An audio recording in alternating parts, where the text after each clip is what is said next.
और आज के इस मंच पे हमारे चर्चा का विषय है रविंद्रनाथ टैगोर की चोखेर बाली। अंग्रेजी में अ सैंड ऑफ डस्ट और हिंदी में आंख की किरकिरी के नाम से प्रचलित है। प्रेम, वासना, दोस्ती और दाम्पत्य जीवन के भावनाओं के भंवर में डूबते उतरते यह चोखेर बाली के पात्रों विनोदिनी, आशालता, महेंद्र और बिहारी की मार्मिक कहानी है। चोखेर बाली की पूरी कहानी विनोदिनी के इर्द गिर्द ही घूमती है।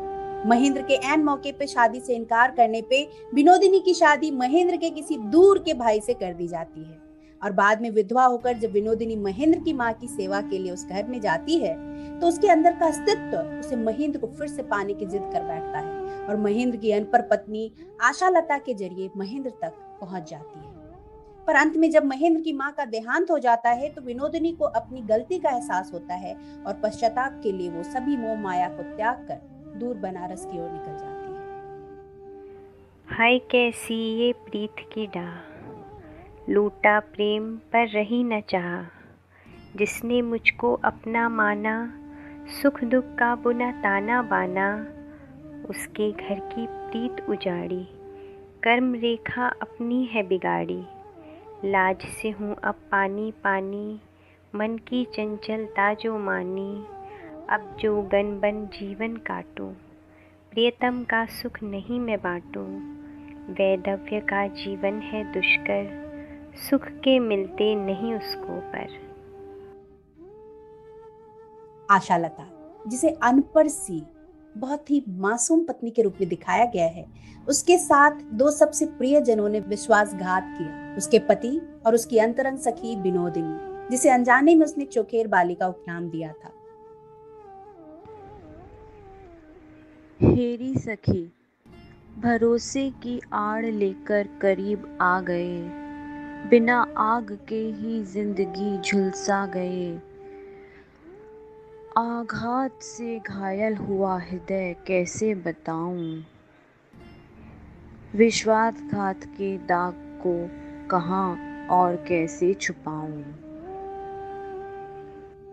बिहारी बाबू, जो महेंद्र की माँ की हर बात मानता है, पर जब वह उसे महेंद्र के इनकार करने पे विनोदिनी से विवाह करने को कहती है तो कहता है, मैं कब तक महेंद्र के छोड़े हुए जूठन को अपनाता रहूंगा, ये नहीं होगा मेरे से।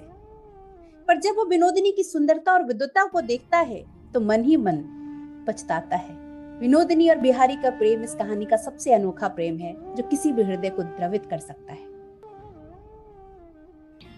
मौन आजीवन वरण किया।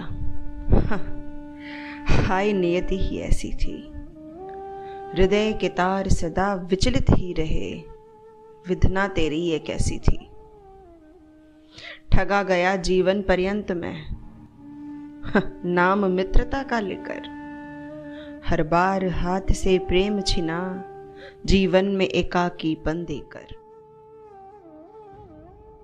और यदि इस कहानी में सबसे अधिक कोई मूड है तो वो महेंद्र ही है, जिसने एक बार नहीं 2 बार अपने सौभाग्य को स्वयं ही जाने दिया। मैं ही था सबसे अभागा, अपनी ही किस्मत को ठगता रहा। जब सौभाग्य सर पर सहरा बना था, उसे ठुकरा जाने क्यों इतरा रहा था। पर जब वो सौभाग्य दुर्भाग्य बन सामने आया, दोनों हाथ फैलाकर उसे अपनाया और बना बनाया अपना घर उजाड़